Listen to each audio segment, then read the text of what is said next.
विकास दुबे की गाड़ी जो पलटी थी, तो पलटने के घंटों बाद ये खबर आई कि भाई गाड़ी पलट गई। उसमें मीडिया का कोई पैनल साथ में नहीं था, न उसे लाइव टेलीकास्ट करवाया जा रहा था।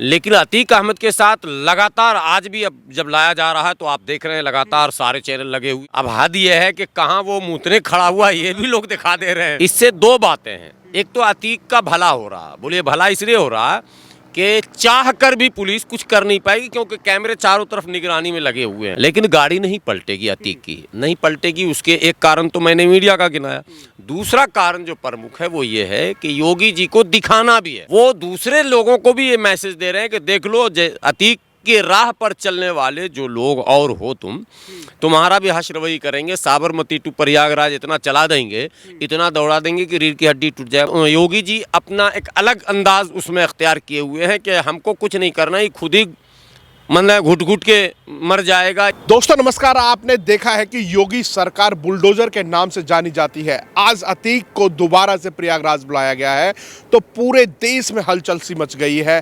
क्या अब की बार वो गाड़ी पलट दी जाएगी? सबसे बड़ी बात है कि जिस तरीके से विकास दुबे की गाड़ी पलटी गई तो उस इंतजार को पहले भी लोगों ने देखा और अब की बार भी वो डर कहीं ना कहीं अतीक के जहन में भी देखने को मिला।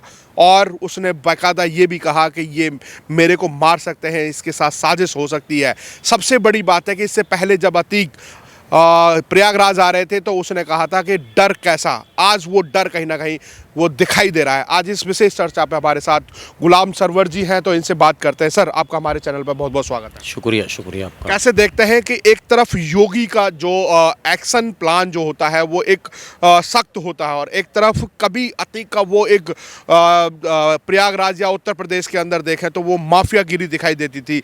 आज उसको कहीं ना कहीं डर जैसा महसूस हो रहा है। देखिए, मैं तो कहूँगा न जुल्म न जालिम का अधिकार रहेगा, दुनिया में जब रहेगा तो बस प्यार रहेगा। तमाम उन समाज सेवियों को, राजनेताओं को और अपने आप को दबंग कहने वालों को ये बात ध्यान में हमेशा रखना चाहिए कि दिन सबके बुरे आएंगे अगर आप बुरा करेंगे तो। अतीक अहमद ने जो कुछ भी किया उसकी सज़ा तो उसे मिलनी ही चाहिए और मिल भी रही है। लेकिन पिछले दिनों जब साबरमती जेल से अतीक अहमद को लाया जा रहा था, ये कोई ऐसी प्रक्रिया नहीं है जो भारत में पहली बार हुई हो। इस तरह के कई कैदी भारत के ऐसे जेलों में हैं जो अदालत के आदेश पर अलग अलग जगहों पर लाए जाते हैं, अदालत में उनकी पेशी होती है और फिर उनसे जुड़े जो सवालात होते हैं वो किए जाते हैं, दोनों के वकील होते हैं। तो इसको हम सामान्य प्रक्रिया कह सकते हैं। लेकिन अतीक अहमद को जब लाया गया तो आपने जो अभी बात कही विकास दुबे वाली, अतीक अहमद को पिछली बार लाया गया तो भारत की तमाम मीडिया मुस्तकिल तब तक नॉन स्टॉप दिखाती रही जब तक कि साबरमती से प्रयागराज अतीक पहुंच नहीं गया या उसका पूरा काफिला पहुंच नहीं गया। अब सवाल ये पैदा होता है कि विकास दुबे की गाड़ी जो पलटी थी तो पलटने के घंटों बाद ये खबर आई कि भाई गाड़ी पलट गई। उसमें मीडिया का कोई पैनल साथ में नहीं था, न उसे लाइव टेलीकास्ट करवाया जा रहा था। लेकिन अतीक अहमद के साथ लगातार आज भी अब जब लाया जा रहा है तो आप देख रहे हैं लगातार सारे चैनल लगे हुए हैं। आप लोग भी उसी खोज खबर में लगे हैं कि भाई वो आप कहाँ पहुँचा और क्या हो रहा और कहाँ उतरा और कहाँ खाया। अब हद यह है कि कहाँ वो मुँहतने खड़ा हुआ ये भी लोग दिखा दे रहे हैं। वो भी आपने देखा कि मीडिया इससे भी पीछे नहीं हट रही कि अतीक अहमद अब पेशाब कर रहे हैं। ठीक है, तो ये चीज़ भारत में पहली बार हुआ है। इससे दो बातें हैं, एक तो अतीक का भला हो रहा, बोलिए भला इसलिए हो रहा है कि चाह कर भी पुलिस कुछ कर नहीं पाएगी क्योंकि कैमरे चारों तरफ निगरानी में लगे हुए हैं। कैमरे तो पुलिस भी लगा करके घूम रही है साथ में। नहीं, ये पुलिस का कैमरा पुलिस के कब्जे में है। वो वीडियो जो चाहेगी वही दिखाएगी, नहीं चाहेगी नहीं दिखाएगी। उसके मतलब का होगा तो सार्वजनिक कर देगी। लेकिन जो मीडिया के कैमरे हैं वो तो लगातार लाइव टेलीकास्ट चला रहे हैं साहब। जो मतलब सेकंड सेकंड पल पल जिसको बोलते हैं पल पल का अपडेट वो तमाम खबरिया चैनल जो है वो दे रहे हैं। तो इससे अतीक का तो एक भला ये है कि सेफ्टी उसकी पूरी है। डर किस बात का है कि उनको डर क्यों लग रहा है और पहले की तरह जो चेहरे पे सिकन नहीं थी और अब की बार वो डर दिखाई दे रहा है चेहरे पर? आप लोगों ने खबर चलाया होगा, तमाम चैनलों में चल रहा है कि आज उसने बेटा से जब फ़ोन पर बात किया तो उसको गाली बका। हो क्या रहा है कि चूँकि उसके कई राज जो थे वो छुपे हुए थे अब जब पुलिस चारों तरफ से खंगाल रही है उनके हफ्ता वसूलने वाले कौन थे, शूटर कौन थे, मुखबिर कौन थे, मददगार कौन थे, उनका इकोनॉमिकल विंग कौन देखता था, इल्लीगल विंग कौन देखता था, या लीगल विंग जो कह लीजिए, इल्लीगल ही कहेंगे, तो वो सबके ऊपर जब शिकंजा कसा गया तो कई ऐसे छुपे राज सामने आए जिससे अतीक उदास है। ठीक है, और ये स्वाभाविक है कि जब हमारे बहुत सारे वो राज जो हम नहीं चाहते हैं कि दुनिया जाने, वो अगर सरकार जान भी रही है, सार्वजनिक भी कर रही है, और वो लोग इनके जो जिसको आम शब्दों में गुर्गे आप कहते हैं, वो स्वयं जब उगल रहे हैं तो विचलित होना तो एक स्वाभाविक है, वो चेहरे पर दिख रहा। लेकिन गाड़ी नहीं पलटेगी, अतीक की नहीं पलटेगी। उसके एक कारण तो मैंने मीडिया का गिनाया, दूसरा कारण जो प्रमुख है वो ये है कि योगी जी को दिखाना भी है। अगर दिखाना ना होता तो इस तरह का बवाल नहीं होता। जब उनको दिखाना है तो फिर वो पलट नहीं सकते गाड़ी। वो दूसरे लोगों को भी ये मैसेज दे रहे हैं कि देख लो, अतीक के राह पर चलने वाले जो लोग और हो, तुम्हारा भी हश्र वही करेंगे। साबरमती टू प्रयागराज इतना चला देंगे, इतना दौड़ा देंगे कि रीढ़ की हड्डी टूट जाए। आपको पता है वो गाड़ी कैसी होती है जिस पर लाया जाता, उस पर सीट कंफर्टेबल नहीं होता, वो लग्जरी गाड़ी नहीं होती है, वो भी VIP गाड़ी नहीं है। वो अतीक अहमद जो ज़िंदगी में, मतलब जब से वो शानशाही उसकी रही उस दुनिया में, तो कभी इस तरह की गाड़ी पर तो चला नहीं होगा। उसका वेट भी कितना है वो भी आप देख रहे हैं। और उसको उस गाड़ी से जिसमें कैदी को लाया जाता, सामान कैदियों को, उस गाड़ी का हम लोगों ने करीब से देखा, आप लोगों ने भी देखा है। उस गाड़ी पर बहुत लंबी यात्रा लोग नहीं कर सकते हैं, मोटे लोग तो कर ही नहीं सकते हैं। अब अतीक लेफ़्ट टू राइट जो हो रहे हैं साबरमती टू प्रयागराज, मैं समझता हूँ उनकी रीढ़ की हड्डी पर भी इसका असर पड़ेगा और स्वास्थ्य पे भी असर पड़ेगा। तो योगी जी अपना एक अलग अंदाज उसमें अख्तियार किए हुए हैं कि हमको कुछ नहीं करना, ही खुद ही मतलब घुट घुट के मर जाएगा। या वही बात याद आ रही है कि जिस तरीके से विधानसभा में कहा था कि माफियाओं को मिट्टी में मिला दूंगा, तो वही काम करना चाहते हैं कि दौड़ाएंगे इतना कि वो अपने आप में पल पल वो आदमी मरने के लिए तैयार हो जाए। हाँ, जब कई तरह के रोग हो जाएंगे, जितना वेट है उस हिसाब से मेरा अपना एनालिसिस है कि उसको हर हाल में रीढ़ में प्रॉब्लम होना है, अगर 2-4 बार ऐसा हो गया तो। लेकिन एक बात आपको मैं कहता हूँ एडिशनल, मैं कभी भी किसी राजनेता का पक्षधर नहीं रहा हूँ, उसके अच्छे कामों की प्रशंसा करता हूँ, ये मेरी आदत है। चाहे वो कोई भी दल का हो, अगर वो काम समाज हित में, राष्ट्र हित में, राजहित में अगर कोई करता है तो मैं प्रशंसा करता हूँ। नो डाउट योगी जी अगर गुंडों पर सख्त हैं, स्वागत होना चाहिए। कोई भी सरकार है, सबको सख्त होना चाहिए ताकि समाज में ऐसे लोग पनप न पाएँ जिससे कोई समाज का तबका दहशत में रहे, चाहे व्यापारी वर्ग हो या कोई भी वर्ग हो।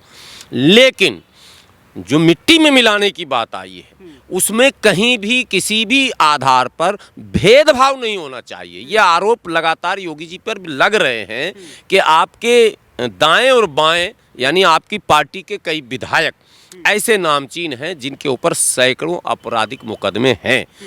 उसमें कई नाम आए हैं, 28-29 नाम आ गए हैं, लेकिन 2-4 ऐसे हैं जैसे बादशाह सिंह, बुंदेलखंड में बांदा के आसपास एक जगह है, नाम ही रहे हैं। उनका टक्कर भी जो हुआ, उनके फादर भी इस लाइन में थे, उन पर लगभग 88-89 मुकदमे हैं, आपराधिक मुकदमे हैं, मतलब संगीन जिनको कहते हैं, वो हैं सुरक्षित। तो कई लोग सुरक्षित हैं, तो सवाल ये है, और ये जनता के मन में सवाल है, ये सिर्फ मेरे मन में नहीं है। मैं समझता हूँ कि एकांत में आप लोग जो पत्रकार लोग हैं, जो राष्ट्रहित में खबरें दिखाने वाले, आप लोगों को भी लगता होगा कि नहीं, कार्रवाई इधर भी हो जानी चाहिए थी। ऐसा तो नहीं है गुलाम सरवर मुस्लिम समाज से आते, अतीक पे और मुख्तार पे कार्रवाई होती है इसलिए लग रहा हो? नहीं नहीं नहीं, यही तो मैं कह रहा हूँ। अतीक हों, मुख्तार हों, या जितने भी लोग हों, जो लोग असामाजिक तत्व हैं, उनको धर्म की नज़र से, धर्म के चश्मे से कतई मत देखिए। यहीं पर हम डिफीट खाते हैं। और कोई भी सरकार, केवल योगी सरकार नहीं, कई राज्यों की सरकार पर यह आरोप है कि जाति धर्म देखकर कार्रवाई की जाती है। पिछली सरकारों पर योगी जी खुद आरोप लगा रहे हैं। उसी सदन में योगी जी कह रहे हैं कि इतने थानों के SHO आपने एक जाति के लगाए थे, इतने SP आपने एक जाति के लगाए थे, आपने फला जाति के गुंडों को बचा लिया था, लग रहा आरोप। तो यदि आप उसके विपरीत वही काम अगर करेंगे तो सवाल बनेगा। अगर आप निष्पक्ष करेंगे, किसी मुसलमान को योगी या मोदी से बैर नहीं है, इस बात को आप समझ लीजिए। ये बात केवल मुस्लिम हिंदू की नहीं है, ये बात ये है कि क्या आप, जब हम दूसरों पर आरोप लगा रहे हैं, हम अखिलेश यादव पर खुला आरोप जब लगा रहे हैं सदन के अंदर खड़े होकर कि आप जो है जाति विशेष को संरक्षण देते थे, उनको फलने फूलने का मौका देते थे, एक समुदाय विशेष को, उसमें मुसलमानों का भी नाम इंक्लूड है, जिसमें मुख्तार और क्या कहते हैं अतीक के अलावा कई लोग पनपे, कई चेहरे नए आए, जो लूट खसोट मचा।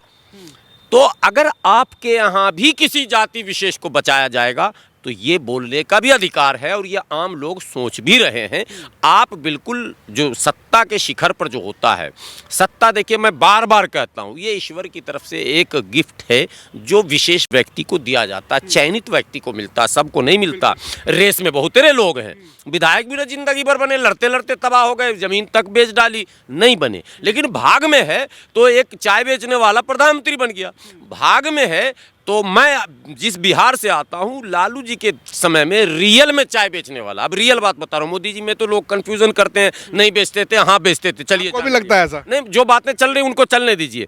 मैं जिस जिला का हूँ, हमारे यहाँ एक बछवाड़ा रेलवे स्टेशन था, उस पर उत्तम यादव एक थे जो रियल में चाय बेचते थे, छोटी सी झोपड़ी में, और लालू यादव ने पता नहीं क्या सोचा, उत्तम यादव को टिकट दे दिया, हाँ वो जीत गया। ये भाग का खेल है, कौन जीत जाएगा कौन हार जाएगा, किसको अवसर मिले, लेकिन जिसको अवसर मिल जाए, प्रधान से लेकर प्रधानमंत्री तक, यदि आपको अवसर मिला है तो आप न्याय प्रिय बनिए। आप सबका साथ, जो मोदी जी कहते हैं सबका साथ, सबका विकास, सबका विश्वास, सबका प्रयास, ये मोदी जी का नारा, ये नारा भारत में पहली बार किसी प्रधानमंत्री ने दिया है, बहुत बेहतरीन नारा है। लेकिन इस नारे को पूरी तरह से हम अगर माने फ्रेम में लाएं, पूरी तरह से हम इम्प्लीमेंट कर दें तो कहीं कोई शिकायत नहीं है, और कोई वोट की समय में ध्रुवीकरण नहीं हो सकता, कोई मुस्लिम हिंदू के नाम पर वोट मांगेगा भी तो नहीं मिलेगा यदि इस पर हम अमल शुरू कर दें। लेकिन ऐसा नहीं है, वास्तविकता यह है कि उत्तर प्रदेश में आज भी हत्याएं हो रही हैं, आज भी लूट की खबरें आती हैं, आज भी असमत दरी जिसे आप बलात्कार कहते हैं, ऐसी खबरें आती हैं, योगी जी के राज में आई, और कहीं ना कहीं उसमें भी जात धर्म देख लिया जाता है बचाने और फंसाने में। यही एक पॉइंट है जिस पर योगी जी को फिर से पुनर्विचार करना होगा, चाहे उनके दल के क्यों ना हो, मैं कहता हूं कोई दाहिना हाथ क्यों ना हो। और इंसाफ की बात तो यह है कि सगा भाई और बेटा क्यों ना हो, इंसाफ तो इंसाफ है। और यह मैसेज जो शासक देगा, उस शासक की दीवारें धर्म और जाति से अपने आप टूटकर बाहर चली जाएंगी, वो एक माने सर्व लोकप्रिय चेहरा बनकर उभरेगा, उसकी लोकप्रियता में इफ बट की गुंजाइश नहीं रहेगी। इफ बट वहां पर आ जाता है। मतलब अभी भी कोई शंका है कि योगी जी इस तरह का कार्य नहीं कर रहे? हमने देखा है बहुत सारे ऐसे केसेस में जो तुरंत एक्शन हुए हैं और तुरंत उनको हवालात के अंदर भी डाला गया। अभी एक 2-3 उदाहरण दे देता हूँ आपको। मुरादाबाद में अभी रमज़ान का पवित्र महीना हमारा चल रहा है। अभी 10-15 दिन पहले मुरादाबाद में किसी फैक्ट्री में नमाज़ पढ़ी जा रही थी। आपको बता दूं, भारत धर्म प्रधान देश है, यहाँ दुकान भी कोई खोलता है ना, अगर वो हिंदू है तो विधि विधान से पंडित को बुलाकर पूजा पाठ करके बाज़ाब्ता जो माने जो भी धार्मिक विधि है उसके अनुसार वो काम करता है। नमाज में जो रमज़ान है, इसमें स्पेशली पूरी भारत की बात मैं बता रहा हूँ, दुनिया की मैं बात नहीं कर रहा हूँ, कि बड़े बड़े दरवाजे, बड़ी बड़ी फैक्ट्रियों में जहाँ लेबर हैं 120-50, वो इकट्ठे वहीं पर पढ़ते हैं। वो कहाँ जाएंगे मस्जिद में नमाज़ पढ़ने, मस्जिद में भीड़ अपनी रहती है, महल्ले के जो लोग होते हैं। तो इसी तरह मुरादाबाद में एक फैक्ट्री में एक परिवार का ही 12-13 आदमी था और 2-4 उसके वर्कर थे, नमाज पढ़ रहे थे। 10-12-20 लोग बाहर से आए, उन्होंने हंगामा खड़ा किया कि नहीं, ये नई परंपरा हम नहीं होने देंगे, क्यों यहाँ हो रहा, जबकि कई सालों से पढ़ा जा रहा था। वहाँ कार्रवाई उल्टी हुई, नमाज तो बंद हुआ ही हुआ, कोई बात नहीं है, नमाज आपने कह दिया कि नहीं ये आप जाइए मस्जिद में पढ़िए, यहाँ तक तो बात ठीक है, चल जाएगा। उन लोगों पर मुकदमे किए गए और 5-5 लाख रुपए का वो ज़मानत दिया गया, जो मुचलका भरा जाता है। भारत के इतिहास में 751 में पहली बार ऐसा हुआ है कि 5 लाख का मुचलका, 751 में 1000, 2000, 5000, 10,000, इससे आगे आज तक हमने नहीं सुना।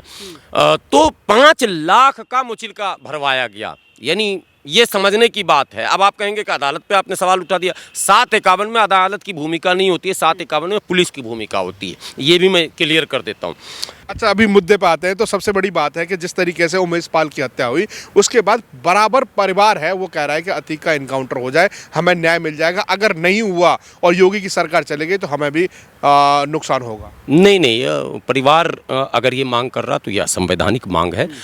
सरकार इनकाउंटर उसी का करती है जो सरकार किसी का नहीं करती, पुलिस जो करती है। जो मुजरिम पुलिस पर ही हमला कर दे या भागने लगे या उसके बनाए हुए रूल के ख़िलाफ़ कुछ काम करे तो वो इनकाउंटर ऑटोमेटिकली हो जाता है। हमारे देश में संविधान है, हमारे देश में न्यायिक व्यवस्था है, न्यायालय है और न्याय पर आस्था रखने की ज़रूरत है। और सरकार सही कदम जब उठा रही है तो आप इनकाउंटर की मांग अगर कर रहे हैं तो ये मांग गलत है। आप न्यायालय के आदेश की प्रतीक्षा कीजिए, सुनवाई हो रही है, एक एक मुजरिम सामने आ रहे हैं। जिन लोगों ने षड्यंत्र को अंजाम दिया था वो सब आ रहे हैं और जो बचे हैं वो भी आ जाएंगे सामने। उमेश पाल और राजू पाल दोनों के हत्यारों की छानबीन हो रही है तो ये परत खुलेंगे और जो भारतीय संविधान में दंड संहिता है उसी के अनुकूल सज़ा मिलेगा। सज़ा सर जज साहब चाहेंगे तो फांसी की सज़ा देंगे, जज साहब चाहेंगे तो उम्र कैद की सज़ा देंगे। उम्र कैद की सज़ा ऑलरेडी सुनाया जा चुका, आपको पता ही है। और कई मुकदमे हैं अभी और सज़ाएं आने वाली, चूँकि एक मुकदमा तो है नहीं।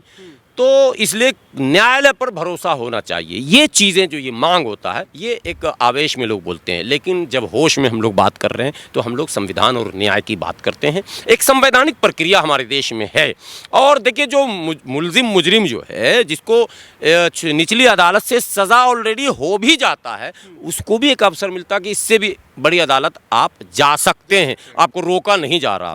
जब तक कि उच्चतम न्यायालय भी आखिरी मुहर न लगा दे। हद ये है हमारे यहाँ कि उच्चतम न्यायालय किसी को अगर फांसी दे दे तब भी एक ऑप्शन रखा जाता है कि आप राष्ट्रपति जी के पास जाके क्षमा मांग सकते हैं। नहीं, जीवन जीने के लिए उम्र कैद में तो राष्ट्रपति को, महामहिम राष्ट्रपति को यह अधिकार प्राप्त है कि वो फांसी की सज़ा जिसको हो चुकी है उसको जो है जीवन दान दें और उम्र कैद में उसको बदल दें। और ऐसा कई हुआ भी है।